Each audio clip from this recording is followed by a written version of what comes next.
తమ్ముడా, చెల్లి, నా వైపు చూడు. నీ బ్రతుకులో కూడా జంక్షన్ దగ్గర నిలవబడ్డావేమో.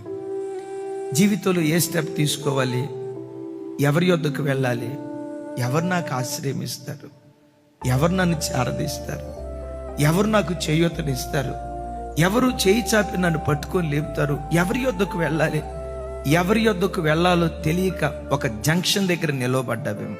నా వయసు 30 సంవత్సరాలు వచ్చింది. ఏ ఉద్యోగంలో స్థిరపడలా, ఏ వ్యాపారంలో స్థిరపడలా. రేపు నా వివాహం ఎట్లా, రేపు నా భవిష్యత్తు ఏంటి, రేపు నా జీవితం ఏంటి? జంక్షన్ దగ్గర నువ్వు నిలవబడ్డావేమో. ఇటు వెళ్ళాలో తెలియక ఇటు అటు తొక్కిసలాడుతున్నటువంటి నీ బ్రతుకులో నీవు ఆరాధించే నీ దేవుడు ఎవరో తెలుసా? అరణ్యములో కూడా నీకు మార్గాన్ని ఏర్పరచగలిగిన వాడు, సముద్రంలో కూడా నీకు మార్గాన్ని ఏర్పరచగలిగిన వాడు. అయ్యో, ఇక్కడ మార్గం తెరవబడదు, మొత్తం క్లోజ్ అయిపోయింది,